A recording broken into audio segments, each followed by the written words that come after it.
बनाएंगे बहुपद का ग्राफ अर्थात ग्राफ ऑफ अ पॉलिनोमियल। तो किसी भी बहुपद का ग्राफ से संबंधित हम सारी जानकारी करेंगे आज कि किस तरह हमें ग्राफ बनाना है या ग्राफ से हम कैसे पहचानेंगे कि उसके कितने शून्य हैं।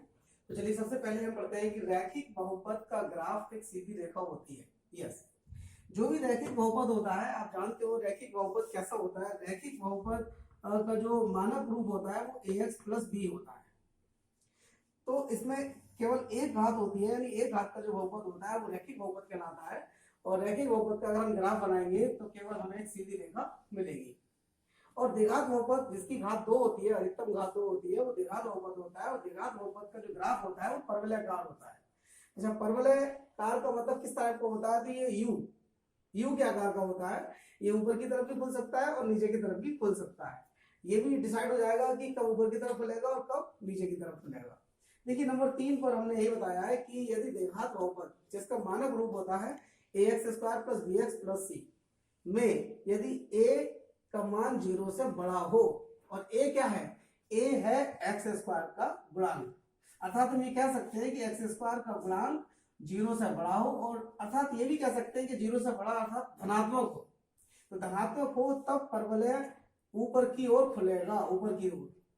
और यदि इस a का मान धनात्मक की जगह ऋणात्मक हो अर्थात 0 से छोटा हो, यानी जो भी नंबर 0 से छोटा होगा वो ऋणात्मक होगा। तो अगर ऋणात्मक है तब परवलय की आकृति नीचे की ओर खुलेगी। देखिए मैंने दोनों आकृतियां तो बनाई हुई हैं। यहाँ पर एक आकृति ऊपर की तरफ खुली हुई है और एक आकृति नीचे की तरफ खुली हुई है।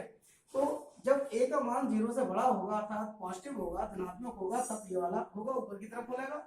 और जब a का मान लेस देन 0 होगा अर्थात ऋणात्मक होगा तब ये वाला ग्राफ बनेगा। अभी और आगे समझते हैं द्विघात बहुपद का विविक्त कर ये क्या होता है। इंग्लिश में कहते हैं discriminant of a quadratic polynomial.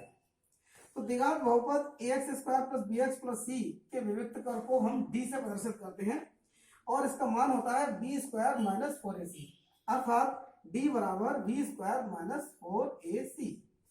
अब इस d की सहायता से भी हम बता सकते हैं कि इस ग्राफ का ये मतलब कितने इसके शून्य होंगे, ये हम d की सहायता से बता सकते हैं। तो इसकी तीन स्थितियां हैं। सबसे पहली स्थिति है कि यदि d इज ग्रेटर देन 0, इसका मतलब है कि d अगर 0 से बड़ा है अर्थात d धनात्मक है। देखो तीन चीजें हो सकती हैं, या तो d धनात्मक हो या 0 हो या ऋणात्मक हो। तो ये तीन केस बनेंगे और तीनों स्थितियां मैं आपको समझाऊंगा अभी। तो पहली स्थिति यह है कि अगर d की वैल्यू 0 से बड़ी है अर्थात धनात्मक है तब बहुपद का ग्राफ x अक्ष को दो बिंदुओं पर, और दोनों बिंदु होंगे डिफरेंट अर्थात भिन्न बिंदु पर प्रतिच्छेद करेगा, और उन बिंदुओं को बहुपद का शून्य भी कहते हैं। देखिए ये इसका इस स्थिति का ही ग्राफ मैंने बनाया है। यहाँ पर दोनों ग्राफ चाहे वो ऊपर की तरफ फैला हुआ है या नीचे की तरफ फैला हुआ है, x ये वाली x अक्ष है और ये वाली y अक्ष है, और जहां पर दोनों अक्ष प्रतिच्छेद करती हैं उस बिंदु को मूल बिंदु कहते हैं, अर्थात ये वाला जो है वो मूल बिंदु है। तो आप देख रहे हैं कि ये जो ग्राफ है ये x अक्ष को दो बिंदुओं अर्थात a और b पर प्रतिच्छेद कर रहा है, तो इसके दो शून्यक होंगे। ये वाला ग्राफ भी x अक्ष को दो बिंदुओं अर्थात a और b पर प्रतिच्छेद कर रहा है, तो इसके भी दो शून्यक होंगे। इसके अलावा स्थिति सेकंड क्या होगी मैं आपको बता रहा हूं। सेकंड स्थिति क्या होगी?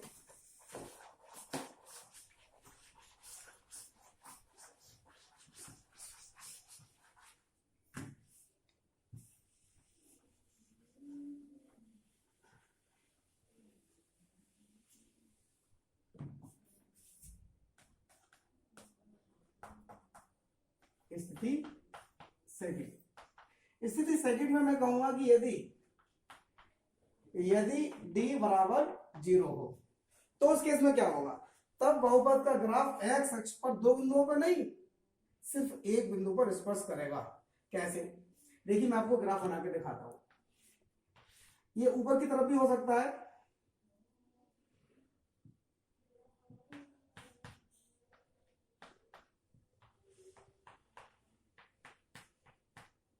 ये मूल बिंदु है।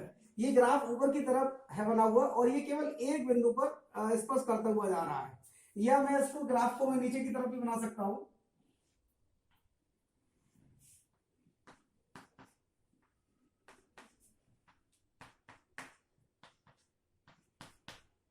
देखिए ये एक्स अक्ष होती है, इसको हम एक्स डैश एक्स से रिप्रेजेंट करते हैं, और ये वाई डैश होती है।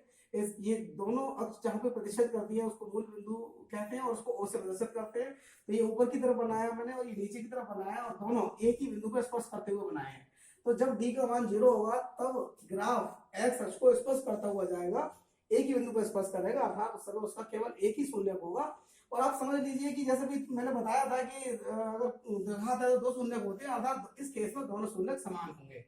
अब देखिए स्थिति थर्ड,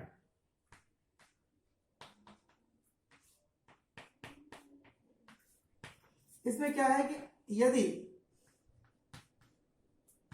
डी लेस देन 0 अर्थात ऋणात्मक, अगर लेस देन 0 होगी तो इस केस में जो ग्राफ होगा वो एक्स अक्ष को कहीं पर भी नहीं काटेगा, ना ही प्रतिच्छेद करेगा और ना ही स्पर्श करेगा। देखिए क्या होगा इस केस में, ग्राफ कैसा होगा। देखिए मैंने ऊपर की तरफ बना दिया, ये जो ग्राफ बनाया है मैंने, जो परवलय बनाया है, ये परवलय ना तो एक्स अक्ष को कहीं पर भी ना तो स्पर्श कर रहा है और ना ही प्रतिच्छेद कर रहा है। अब इसको हम नीचे की तरफ भी बना सकते हैं, इधर भी बना सकते हैं।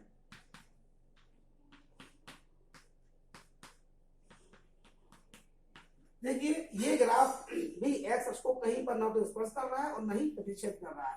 तो देखो तीनों स्थितियां बहुत क्लियर हैं कि अगर डी का मान 0 से बड़ा है अर्थात धनात्मक है तब ग्राफ हमारा एक्स अक्ष को 2 बिंदुओं पर काटेगा, और अगर डी का मान 0 है तब ग्राफ हमारा एक्स अक्ष को केवल एक बिंदु पर स्पर्श करेगा, और यदि डी का मान 0 से छोटा है अर्थात ऋणात्मक है तब ग्राफ हमारा एक्स अक्ष को किसी भी बिंदु पर ना तो स्पर्श करेगा और ना ही प्रतिच्छेद करेगा, अर्थात वास्तविक शून्य उसके नहीं होंगे, तो काल्पनिक हो सकते हैं, वो आप अगली क्लास में पढ़ेंगे।